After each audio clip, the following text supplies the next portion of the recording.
पुढच्या बातमीकडे राज्यसभेच्या जागेवर काँग्रेस इच्छुक असल्याचं कळत आहे। राष्ट्रीय राजकारणात आम्हाला राज्यसभेची जागा महत्त्वाची असं काँग्रेसकडून सांगण्यात आलंय। काँग्रेसकडून राष्ट्रवादी शरद पवार गटाकडे आपली भूमिका स्पष्ट करण्यात आली आहे। आताची महत्त्वाची अपडेट, राज्यसभेच्या जागेसाठी आता काँग्रेस इच्छुक असल्याचं कळत आहे। दरम्यान राष्ट्रीय पातळीवर आम्हाला जागा मिळाली पाहिजे अशी भूमिका विजय वडेट्टीवार यांनी मांडली आहे। नाही, असं त्यांचाही आग्रह आहे, आमचाही आग्रह आहे किंवा पवारसाहेबांच्या पक्षाचाही आग्रह असेल। शेवट आम्हाला तिघांना एकत्र राहूनच या निवडणुकीला सामोरं जायचं आहे। तिन्ही पक्षाकडे काही संख्याबळ एकट्याच्या भरोश्यावर जागा मिळेल असं नाही आहे। महाविकास आघाडी म्हणून आम्ही एकत्र लढलो तरच आम्ही जिंकणार आहोत, त्या दोनही जागा, विधान परिषद असेल किंवा विधानसभा असेल।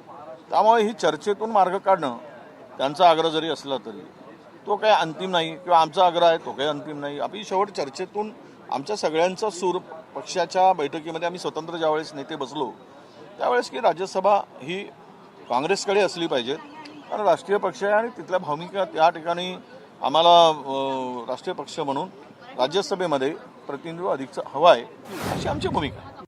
अधिक चर्चा करण्यासाठी आपल्यासोबत राजकीय विश्लेषक अभय देशपांडे सर आहेत। सर, आपलं स्वागत आहे एनडीटीव्हीवर। सर, राज्यसभेच्या जागेवर काँग्रेस इच्छुक असल्याचं कळत आहे, काय यामुळे नेमकी मवियामध्ये वादाची ठिणगी पडणार? नाही, एक निश्चित आहे की एकच जागा आघाडीची मिळून येऊ शकते। त्यामुळे तीन पक्षापैकी कुठला उमेदवार द्यायचा, कोणाचा उमेदवार असणार या संदर्भात या तिघांनाही एकत्रपणे निर्णय घ्यावा लागेल, कारण स्वतंत्र लढून त्यांना काही उपयोग होणार नाही। एकत्रितपणे निर्णय घ्यायचा असेल तर निवृत्त होणाऱ्या सदस्यांपैकी एक स्वतः शरद पवार आहे। ते जर निवडणूक लढवणार असतील तर मला वाटतं की आघाडीत कुठलाही प्रश्न निर्माण होणार नाही। जरी काँग्रेसने आता दावा केला असला किंवा शिवसेनेकडून आदित्य ठाकरे जरी वेगळं बोलले असले तरी स्वतः शरद पवार उमेदवार असतील तर त्यांना विरोध होणार नाही, आणि कदाचित ते उमेदवार असतील तर ती निवडणूक सुद्धा बिनविरोध होऊ शकेल।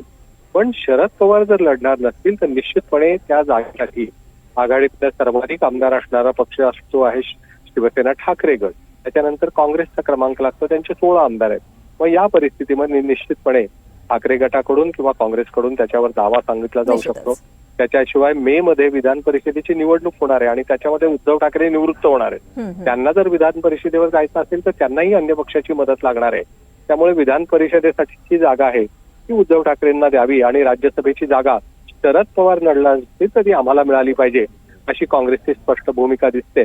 पण पवार असतील या निवडणुकीमध्ये उमेदवार तर प्रश्न निर्माण होणार नाही अशी साधारणतः सध्याची स्थिती आहे। धन्यवाद अभय सर या सविस्तर विश्लेषणासाठी।